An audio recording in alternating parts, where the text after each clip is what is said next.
Good afternoon. I'm Gabriela Flores from the Natural Resource Governance Institute, or NRGI. Welcome to this press briefing co-hosted by NRGI and Earthworks. COP29 has marked a step change in climate action rooted in equity and justice, and elevated the place of transition minerals up in the climate agenda. Earlier this year, the UN Secretary-General convened a panel of experts to provide guidance and recommendations, which issued its report last September. During COP's first week, the Secretary-General held a roundtable where heads of states and ministers endorsed the panel's recommendations, calling for the work to be taken forward. At that meeting, Brazil also announced that transition minerals will feature high in the COP30 agenda. The UN climate process must play a strong role in supporting minerals governance, because these are essential to tripling renewable energy capacity and doubling energy efficiency by 2030. But how can the UN panel's principles and recommendations advance equity and justice in mineral-producing countries? How do we go from the global to the national? That's what we're here to explore with this brilliant panel of experts from Africa, Latin America, and from indigenous communities, who will tell us how the panel's report can advance equity and justice in countries in the global south, and how the COP29 outcomes can support mineral governance for a just transition. So we will start with Dennis Jair, who is Africa Senior Program Officer at NRGI, who will touch on how the panel's recommendations can help advance minerals governance in Africa. Then we will hear from Camila Mercure, Climate Policy Officer at FARN, who will do the same for Latin America. We will then move to Brian Bixcool, Global Coordinator at the Search Coalition, who will outline priority actions from the perspective of indigenous people. And lastly, we will hear from Kuda Manjonjo, Just Transitions Advisor at PowerShift Africa, who will give us the latest on the Just Transition Work Program text, which dropped this morning, and how it can help advance priorities for minerals governance in producing countries in the global south. Let's start with Dennis. Over to you. Thank you very much, Gabriela, and thanks for hosting us. As we all know, the race for transition minerals is intensifying all over the globe, and countries risk repeating the irresponsible mining practices and injustices that have destroyed livelihoods, increased corruption, and left countries in poverty, and in some cases actually conflicts. In April, as Gabriela indicated, the UN Secretary-General responded to the supply chain challenge with a profound call, and I would like to quote, "The race to net zero cannot trample over the poor."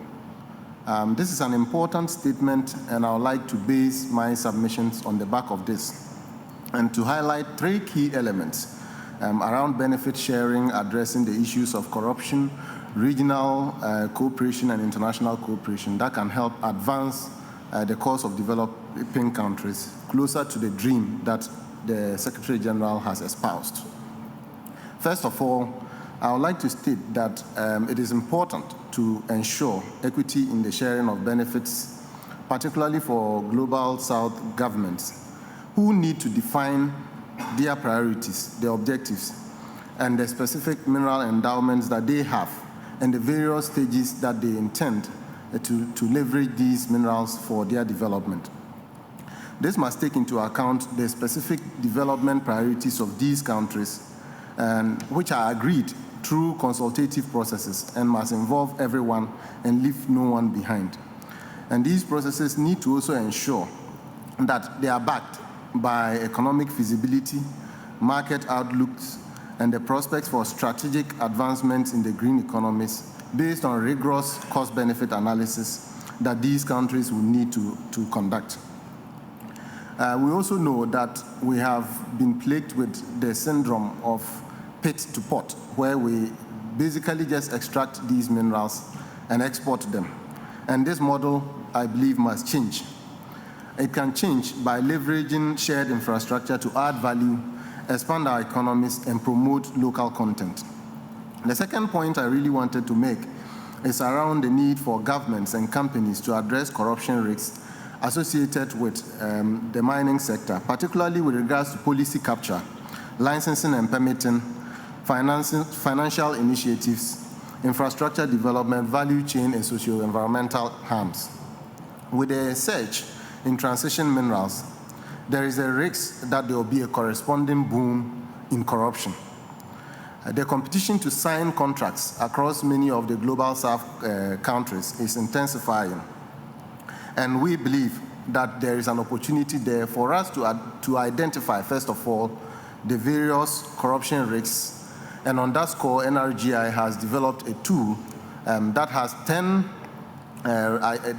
red flags that it uses, it applies to identify corruption risks across the countries. We have already done about 50 case studies using this tool, which will be published later this week. The third point I wanted to emphasize really is around the need for international, regional cooperation, and also multi-stakeholder approach being critical elements for advancing the SG's panel. Development partners and consumer countries should provide the financial assistance while ensuring that this assistance is not undermined by support and inequity in benefits that goes to supply the needed raw materials to the industries in the global north and leave the global south countries impoverished. The panel was a global panel, and we think that it is time for regional ownership. Multi-stakeholder groups in Africa, Asia, and Latin America need to own the panel's recommendations and determine what they mean in their own context and realities. And all of the actions that we would see from here at COP29 and going forward need to ensure inclusion, participation on equal terms, I must emphasize, and actually leave no one behind as we race to meet the climate targets for these countries. Thank you very much. Thank you so much, Dennis. Over to you, Camilla. Good afternoon. Thank you very much, Gabriela. So it's a privilege to discuss the intersection of critical minerals and just energy transitions, particularly as they relate to Global South. The outcomes of the UN panel on critical energy transition minerals must move beyond theoretical frameworks to practical and localized actions. This is essential for ensuring that the energy transition does not replicate or deepen existing inequalities, but rather uplifts communities across the Global South.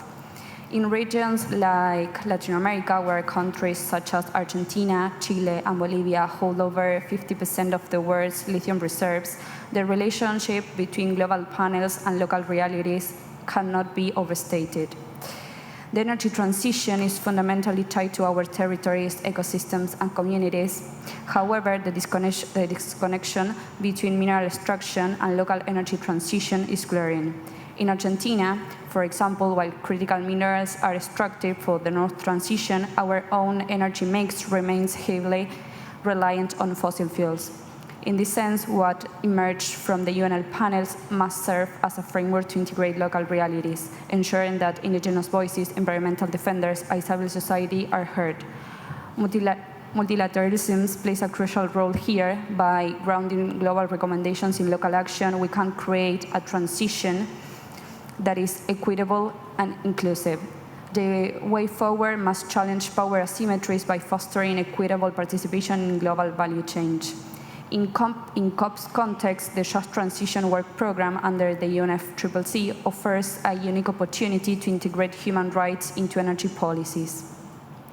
Currently focused on dialogues and conversations, there is a pressing need to evolve the program into one that produces actionable outcomes, such as safeguarding indigenous rights and ensuring fair labor practices across value chains.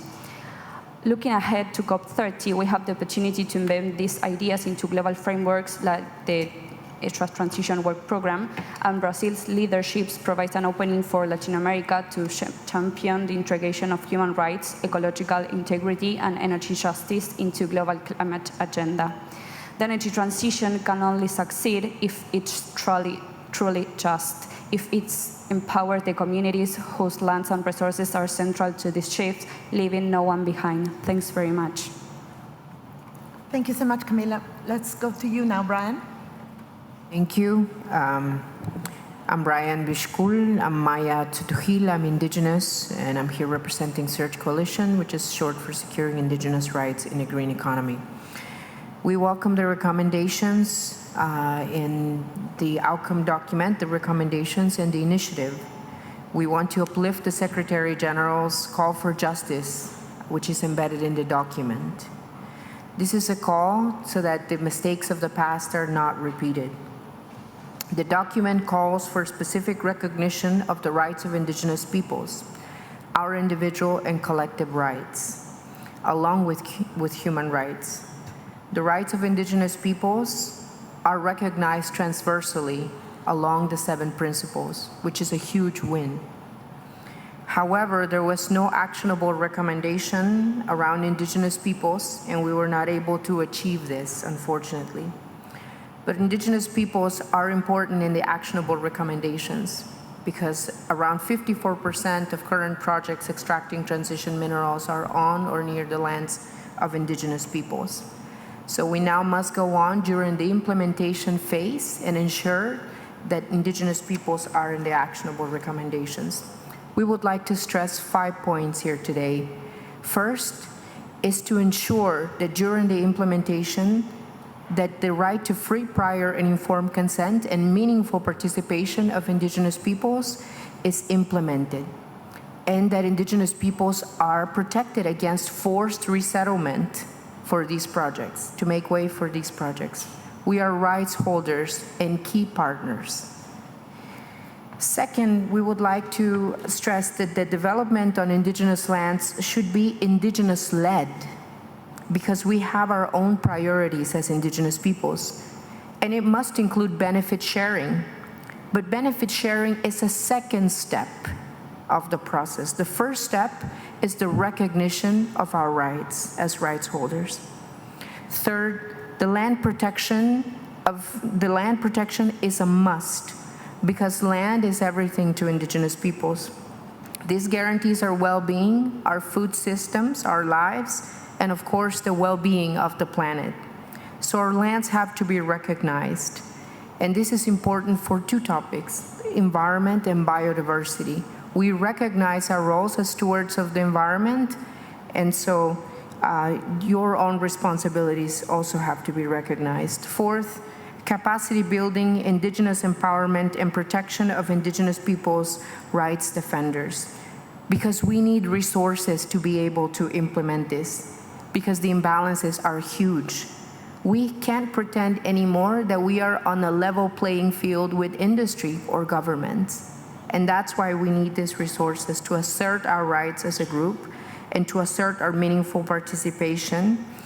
And fifth, due diligence, transparency, accountability, and access to justice is essential.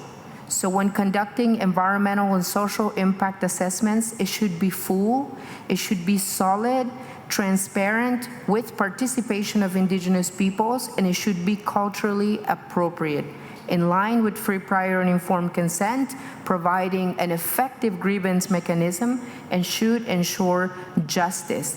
At the same time, it should enact penalties for companies and governments when they fail.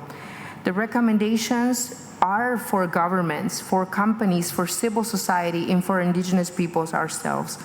Finally, we would just like to stress, we've seen a proliferation of schemes around and standard schemes, and standard schemes cannot replace legally binding laws protecting Indigenous peoples. And finally, there should not be conflation between Indigenous peoples and local communities. Thank you. Thank you so much, Brian. And over to you, Kura. We're all keen to hear news from the Just Transition Work Program and how we can help advance some of the issues that the previous speakers have raised. Thank you, Gabriela, and thank you to all the colleagues who have been part of this press.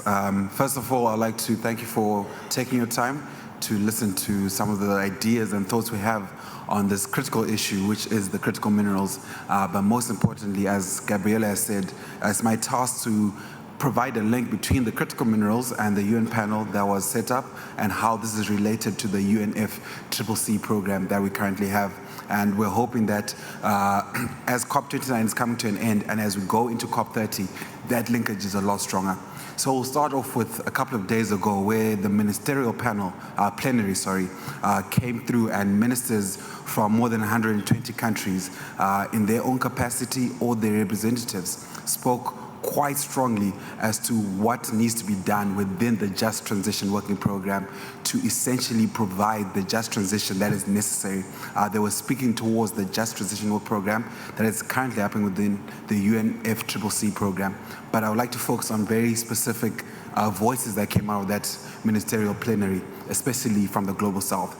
If you do have the chance, I'll provide you some sources as to the conversations that were directed by the minister from Colombia, DRC, Zimbabwe, South Africa, as well as Egypt, and it spoke very strongly on how we need to link the Just Transition Work Program with the critical minerals.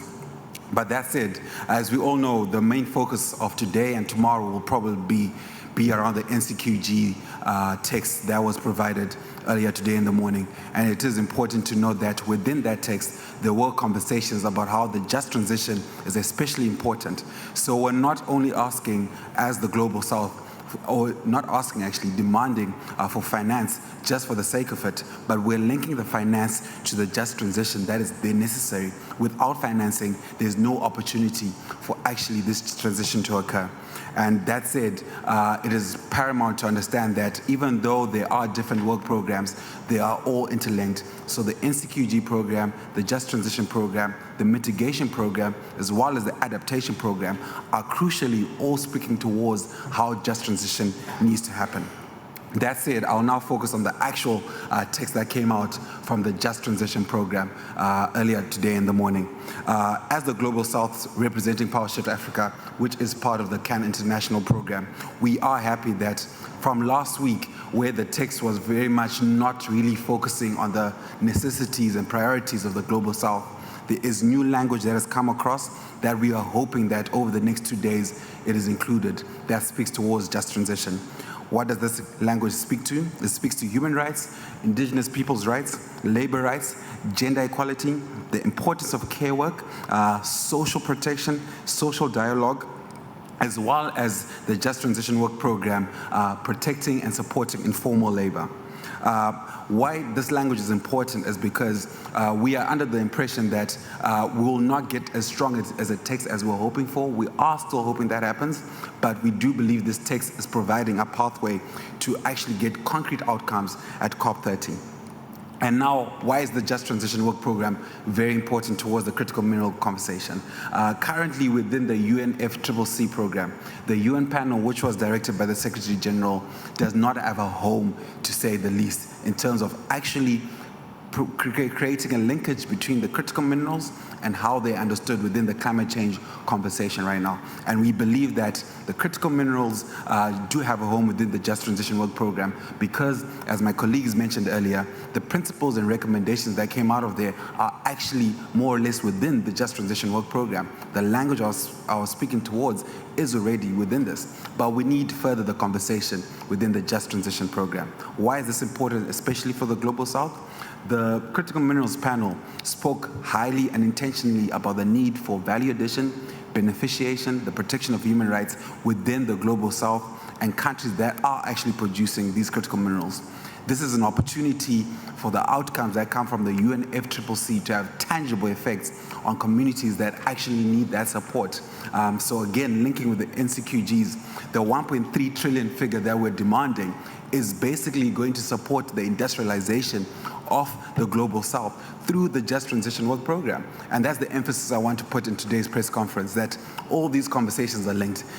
It seems as if they're moving in their own different angles, but they are not. They're all very much linked. Maybe it's a fault of the process of how it's been put out in terms of the press, but all these conversations are extremely linked. And I'm hoping that from this press conference, we can do a lot more to show the linkages between these conversations. And going into COP30, where we are happy that President Lula has spoken quite vehemently about the just transition, not only on the critical minerals, but also on the issues around food. Last week, at the beginning of the G20, President Lula noted and acknowledged the UN panel on critical minerals, and we're hoping that at the upcoming COP13, we can then essentially institutionalize this panel. And the reason is this, and this will be my conclusion. The UN panel was a voluntary document that has got no, essentially, safeguards to actually be enforced across the world. It is a voluntary document, even though it is based on principles and recommendations that are covered by some international legal regimes that we do acknowledge, but it is still a voluntary document. We want to see how we can operationalize it to essentially give it some legal bindingness, and we do believe the Just Transition Working Program is that space, and we link this again with the greater goal, which we are demanding at this COP29, 1.3 trillion, trillions, not billions. Thank you. Thank you very much, Koda. Let's now open the floor for questions. If we could have some mics, please. We have over here one in the middle. If you could please state your name and organization. Thank you. My name is Dean Pepe. I'm from the Don't Gas Africa campaign. My question is directed to anyone on the panel, really, in terms of, do you see any significance with the G20 outcomes, in particular with how we can link that to actually creating a framework around critical minerals and helping the Global South leverage that to become a renewable energy hub? Thank you. Do we need to take them one by one, or can we take a couple?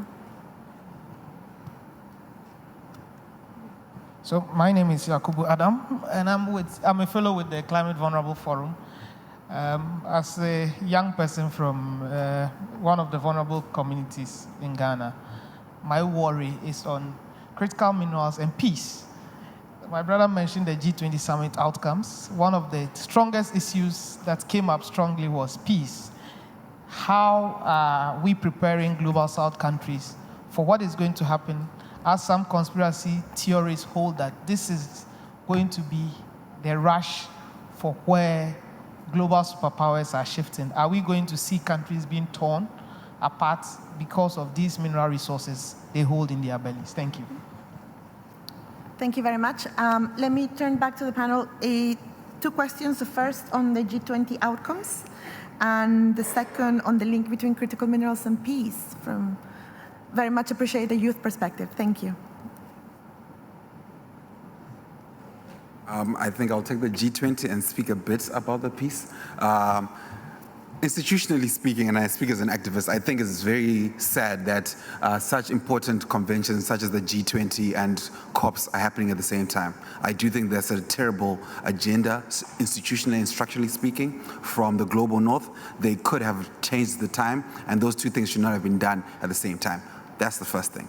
However, there are still a lot of good things that have come out of this G20 led by President Lula. And the link I would like to provide is what I had stated earlier, that the G20 communique that came out spoke acknowledging the UN panel document, and they are hoping to have further conversations on this. And we're hoping that this conversation does then filter into the UNFCCC process, and we get some actual tangible negotiations and conversations from the Global South and the Global North on the critical minerals. There is no climate change without the critical minerals. There is no renewable energy. There is no transition without the critical minerals. It's a simple fact of reality. So it should definitely have a space within the conversations, not only at this COP29, but also COP30. And regarding questions around peace, thanks so much, my brother, for that. At the ministerial plenary, the minister from DRC spoke very candidly about how in East DRC, we are ignoring the violence and insecurity that is currently happening within that region, which is ironically one of the greatest sources of cobalt and copper that is essentially functioning and supporting all our laptops and phones as we speak right now. So there is a very strong inherent link, and it's an issue that has become silent for too long. It's a public secret that everyone knows that there's strong violence within East DRC, and DRC has about 80% of the cobalt reserves that are at least known currently. So there is need, we believe, that, for example, within the UN process, the UN Secretary General and the UNGA should speak more candidly about how we can increase the security of their region, support the region, and I'm not wise enough to speak about what actual security measures need to be done, but they are there. This is not the first time that we've had these situations, but we have to spread the message that we cannot be taking critical minerals or any form of minerals or resources from the global south, ignoring the violence that is coming with them. It will be an unfortunate situation, an unfathomable situation, especially for the indigenous communities and local communities that are suffering at this situation. Thank you. I'd like to take the one on peace also. I think it's such an important point because, again, we want to stress currently 54% of the projects are on or near indigenous people's lands. And we've been hearing from the events here at the COP that we will be extracting to make this green economy possible. In the next 30 years, we have to extract the equivalent of everything we've extracted in all of humanity's history. There was a report earlier this year that also said that we need 3 billion tons of transition minerals, which is a daunting number. And also reports that say that 300 new mines are needed to extract this transition mineral. So the question is, where will these minerals be extracted? Will it be on indigenous lands? Well, the current trajectory of the numbers show that yes. So where does that put us? And there are a lot of geopolitical tensions right now, and that's going to put indigenous communities in even further conflict. In the last decade, there are numbers that show that over 2,000 defenders have been killed. Over 50% of those defenders are indigenous. And so finally, just my last point, I think that the world is solely focused right now on a carbon tunnel vision, reducing carbon emissions at all cost. But where is the fora where we will discuss the overconsumption and overdevelopment of high-income countries? And we need to stress the issues of reducing demand. We will simply need to use less of these minerals. Not everyone's going to be able to access an electric vehicle. And we have to work on issues around circularity, the way we are manufacturing these things, extracting, manufacturing, and disposing of these minerals it's already causing climate change and issues to the environment. All right, thanks very much. I'll just touch briefly on the G20 question. I think specifically the G20 communique touches on issues of finance. There's a finance text there, even though not very progressive and not very specific in terms of numbers, but it is positive. And we must recall that developing countries in the global south also sit on the G20 as well. And so they are part of the discussion. We should be asking for a voice as part of that G20 framework. And I think that voice, if they exercise it effectively, can help to even shape when they hold G20 meetings instead of like coinciding it with COP, since these developing countries are expected to make their cases at COP and are also expected to influence whatever decisions are taken at the G20. The African Union, for instance, is there and can take on that role and play it. I think it's also important to recognize one important element in that text as well, the issue of renewables. I think they've touched a bit on the issue of renewables, and I believe it's an opportunity to connect the renewable energy discussion to the transition minerals discussion, because transition minerals are required to leapfrog developments in renewable energy, particularly for countries in the global south. And all of those linkages must be drawn between the finance text in the communique, the renewable energy, and transition minerals to ensure that developing countries benefit in the process. On the issue of peace, briefly, I think it's important to recognize that the governance, proper governance of transition minerals is a question of peace. And I raised that issue of conflict. To address conflicts, you must ensure that the value chain is governed properly, from the nature of contracts we sign through to implementation to value addition that create jobs for local people and ensure that economies are resilient, can all help to address the issue of peace and equity. Thank you. Thank you very much, Dennis, Camilla, Brian, and Kura for an excellent briefing. And to all our journalist friends here, keep an eye on the critical mineral story because it's here to stay at COPs. Thank you very much.